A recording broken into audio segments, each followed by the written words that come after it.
आज बताऊंगी characteristics of image form by a plane mirror. अगर हमारे पास बिल्कुल प्लेन मिरर है, प्लेन मिरर इस तरीके का, ये हमने पॉलिश कर दी।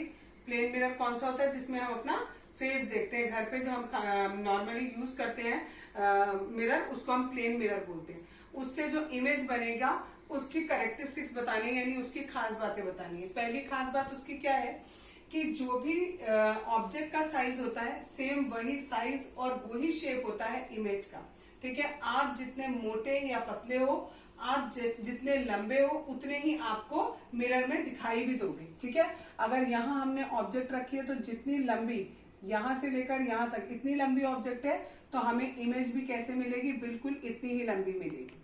ठीक है, और उसका शेप और साइज दोनों चीज सेम होगी। दूसरा, इरेक्ट होगी और वर्चुअल होगी। इरेक्ट का मतलब होता है सीधी, यहाँ सिर ऊपर है पैर नीचे है, तो आपको यहाँ पर भी ऐसे मिलेगा, सिर ऊपर और पैर नीचे। ठीक है, और जब इस तरीके की इमेज मिलती है तो उसे हम वर्चुअल इमेज कहते हैं। नेक्स्ट है कि इमेज जितने डिस्टेंस पर मिरर से है, यहां से अगर सपोज करो ये डिस्टेंस 5 सेंटीमीटर का है तो जो इमेज बनेगी उसका डिस्टेंस भी 5 सेंटीमीटर का ही होगा।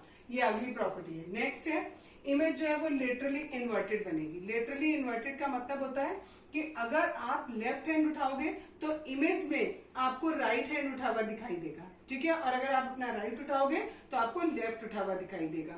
ये हमारा लेटरल इन्वर्जन कहलाता है। लेटरल इन्वर्जन बहुत ज्यादा पूछा जाता है, इसकी डेफिनेशन जरूरी याद करना। इसके बाद नेक्स्ट टॉपिक है स्फेरिकल मिरर्स। ठीक है, स्फेरिकल मिरर्स किसे कहते हैं?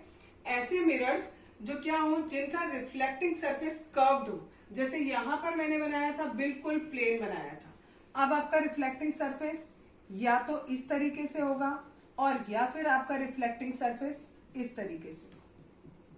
ठीक है, ये होता क्या है, एक बिल्कुल कांच की पूरी एक बॉल होती है, उस बॉल में से हम थोड़ा सा पोर्शन काट लेते हैं। ठीक है, और उसके एक तरफ हम पॉलिश लगा देते हैं, उसको हम कहते हैं स्फेरिकल मिरर्स। स्फेरिकल मिरर दो तरीके के होते हैं, एक कॉन्केव होता है और एक कॉन्वेक्स होता है।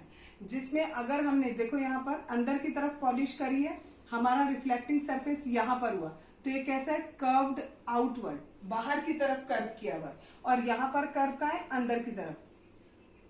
ठीक है, तो ये जब इनवर्ड होगा हमारा देन इट इज कॉन्केव, और जब आउटवर्ड कर्व होगा तो उसे कहेंगे कॉन्वेक्स।